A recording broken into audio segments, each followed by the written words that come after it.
Saya sangat terkilan kerana tidak sempat bagi adik makan buah jambu batu yang dia inginkan. Demikian luahan penuh Pilu Halim Siddiq 58, bapa kepada Allahyarham Muhammad Adib Hazim Halim 21, mangsa kemalangan bas di Jalan Raya Timur Barat JRTB Gerik Perak Isnin lalu. Menurut Halim, arwah Adib, anak ke-6 daripada 7 beradik, pernah meminta buah jambu itu untuk dibawa ke tempat pengajiannya untuk dikongsi bersama rakan-rakan. Saya sekilas waktu lah. Jadi dia minta buah jambu tu untuk makan dengan sain-sain di tempat pelajar. Ni yang dia orang dia lah ada. Ni golongan orang beriman. Hampir memang dah anak tu itu belaka, tapi dia ni umur mana kayak nak pergi mana pun makna minta maaf semua. Dia turun pun minta maaf, dia minta maaf. Memang syirik-syirik tu. Sebelum dia naik bas tu pun dia ada telefon lah. Dia tak ada telefon. Sebab dia mari sini gelak tu. Dia mari gelak dah.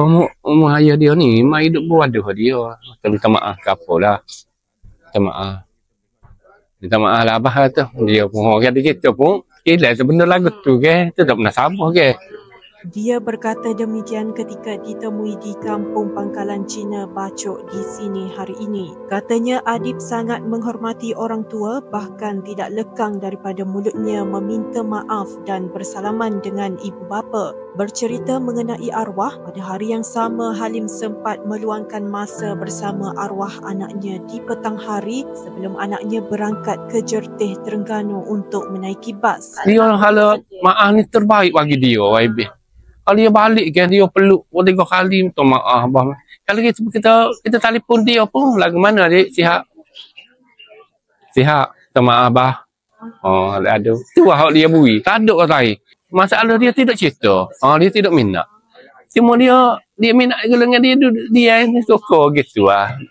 Mana amat ibadat masuk lagu tu, dia buat je ni lagu tu. Mana malam-malam dia baca Yasin, sudah maya. Kita sekilas. Dekat dia sekilas juga lah buat teh. Mana arwah ni dia itu sikit. Tak apalah.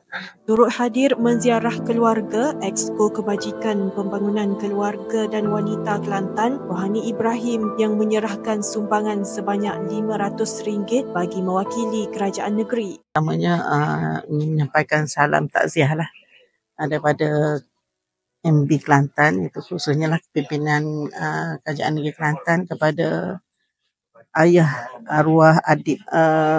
Segala-galanya adalah takdir dan mengharapkan ayahanda bonda dia berada di Besut supaya sabar dan tabah, sebab dimaklumkan dia arwah adalah merupakan anak yang cemerlang dari sudut akademik dan juga dari sudut akhlak agamanya. Alhamdulillah, ini adalah merupakan panggil aset saham untuk ayah dan ibu dia di akhirat nanti.